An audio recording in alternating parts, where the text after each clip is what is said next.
Assalamualaikum warahmatullahi wabarakatuh. Kami dari kelompok 1 ingin mempresentasikan tentang analisis efisiensi ekonomi pada sistem 500 kV Jawa Bali. Studi menggunakan Sequential Quadratic Programming atau SQP.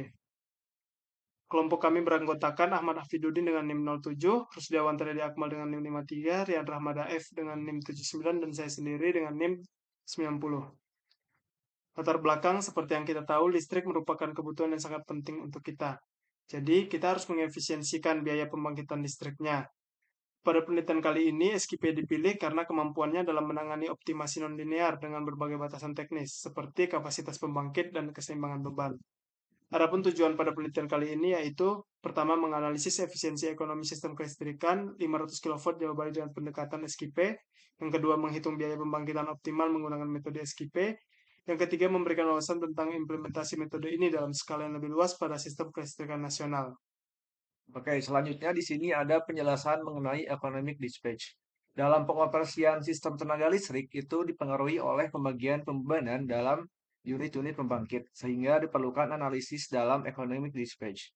Nah, economic dispatch ini adalah suatu proses dalam sistem tenaga listrik untuk menentukan pembangkitan daya listrik yang optimal dari unit-unit pembangkit yang tersedia, dengan tujuan untuk meminimalkan biaya operasi sekaligus memenuhi permintaan beban listrik secara real time. Selanjutnya di sini ada formulasi dalam economic dispatch. Nah, formulasi ini dihitung dengan persamaan berikut, yaitu FI PI sama dengan A ditambah BPI ditambah CPI kuadrat. Di mana ini adalah fungsi biaya input-output pembangkit dalam daya generator. Nah, selanjutnya di sini ada keseimbangan beban. Dihitung dengan persamaan berikut, yaitu sigma N I sama dengan 1, PI sama dengan PD ditambah PL. Kemudian PL sama dengan sigma NI dikali sigma NI dikali BIJ atau unit pada pembangkit ke I dikali PIJ atau unit pada pembangkit ke J. Selanjutnya ada batasan unit pembangkit, di mana PI ini harus lebih dari batasan minimal, dan juga tidak boleh dari batasan maksimal. Nah, di sini ada penjelasan mengenai SQP atau Sequential Quadratic Programming. Jadi, SQP ini adalah salah satu metode optimasi numerik yang sangat efektif untuk menyelesaikan masalah nonlinear dengan batasan tertentu.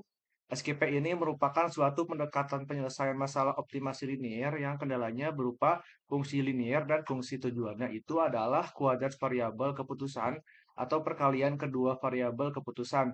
Nah, dalam konteks economic dispatch, SQP ini digunakan untuk meminimalkan biaya operasi pembangkit listrik dengan memperhatikan batasan pembangkitan, keseimbangan daya, dan karakteristik nonlinear lainnya.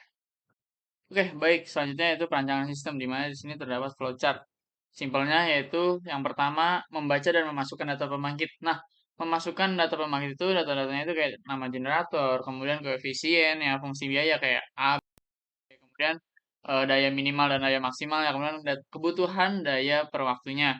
Nah, kemudian yang kedua itu menetapkan batasan-batasannya. Batasan-batasannya seperti minimal dayanya, maksimal dayanya, terus interval waktunya juga.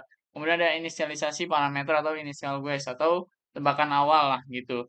Nah, selanjutnya itu menghitung biaya pembangkitan menggunakan metode SQP, di mana kita lihat perhitungannya itu tuh dimulai dari loop melalui step permintaan daya.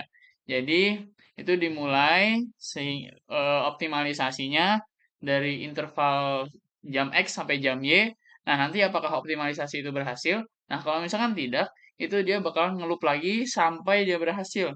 Nah, setelah berhasil, maka loopnya itu akan selesai dan menampilkan hasil dari tabel dan ngevalidasi hasil dari optimalisasinya gitu. Nah, setelah itu baru membandingkan biaya pembangkit antara dari PLN dan juga memakai SQP, seperti itu. Ya, metode penelitian. Nah, jadi pada penelitian kali ini kita menggunakan data-data yang contohnya itu data heat rate pembangkit, kemudian data heat rate ini diolah menjadi fungsi biaya pembangkit, terus juga ada batasan kapasitas pembangkit, lalu yang terakhir itu ada hasil penjadwalan terbaik. Nah, data-data ini diambil dari data sistem 500 kV bus Jawa Bali. Nah, data ini akan dilakukan perhitungan menggunakan algoritma sequential quadratic programming. Lalu kemudian ini ada data heat rate. Nah, data heat rate ini merupakan data yang pertama kali atau data mentah yang kemudian akan diolah untuk mencari data fungsi biaya. Nah, ini ada dua data.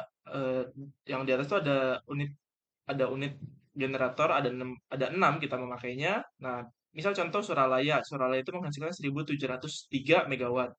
Nah, lalu di bawahnya itu ada unit Suralaya 1.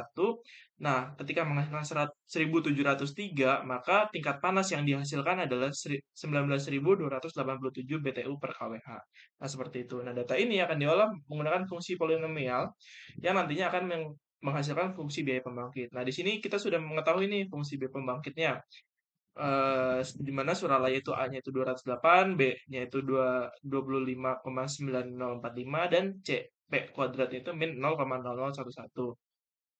Nah, kemudian di bawahnya fungsi biaya pembangkit itu adalah batasan-batasan di mana suatu unit tidak boleh di bawah batas ataupun di atas batas. Di mana Suralaya itu misalnya batas minimalnya itu ada di 1.600 megawatt dan batas maksimalnya itu ada di 3.400 megawatt. Jadi misalnya Suralaya itu tidak boleh eh, tidak boleh kurang atau lebih dari batas yang telah ditentukan. Nah, kemudian di sini ada program di mana kita yang pertama itu mengimport semua library yang dibutuhkan, kemudian kita inisiasi nama-nama generator. Nah, kemudian jika sudah, kita tuh tinggal memasukkan fungsi biayanya itu. Nah, kemudian setelah dimasukkan fungsi biaya, kita juga masukkan batasan kapasitas, dan yang terakhir adalah permintaan daya per 3 jamnya dengan satuan megawatt. Nah, kemudian kita tinggal memanggil program SQP atau enggak Sequential Quadratic Programming, di mana di sini tuh fungsi untuk melakukan optimasi pada suatu periode. Nah, di sini tuh ada keseimbangan daya. Nah, misalnya yang pertama kan kita harus menginisiasikan guesnya, di mana inisiasinya itu adalah Pmin plus Pmax per 2. Nah, terus kemudian kita panggil tuh pengoptimisasiannya. Kemudian kalau emang berhasil nanti akan sukses, kalau nanti gagal nanti akan muncul optimasi gagal. Nah, ini adalah hasil outputnya dengan 53 iterasi, di mana ini sudah merupakan paling seimbang jika kita menggunakan metode SQP. Nah, kemudian data ini nanti akan kita konversi menjadi data Excel. Nah, ini data Excel biar kita lebih mudah membacanya. Di sini kita punya 6 pembangkit juga. Nah, kemudian kita bikin grafiknya supaya kita bisa membandingkan. Di mana yang kiri itu ada PLN dan yang kanan itu ada menggunakan SQP. Nah, ternyata kita sudah membandingkan antara PLN dengan metode SQP. Ternyata kita bisa menghemat 10,35%, di mana potensi penghematan mencapai 7 miliar, 477 juta per harinya. Jika ini kita konversi menjadi dolar, yaitu 471.739 dolar per hari. Baik, kesimpulannya yaitu berdasarkan percobaan yang telah dilakukan, itu tuh sebanyak 53 iterasi baru mendapatkan hasil yang terbaik dari rata-rata daya pembangkit. Nah, Suralaya itu sebesar 3.400 megawatt, kemudian Muara Tawar itu sebesar 1183,625 megawatt, terus Tanjung Jati sebesar 2.100 megawatt, pembangkit Gresik itu 2012,75 megawatt, pembangkit Paiton itu sebesar 1.849,5 megawatt, dan untuk pembangkit Girati itu sebesar 800 megawatt. Nah, sehingga biaya pembangkitan ini tuh dapat dikurangi sebesar 10,35%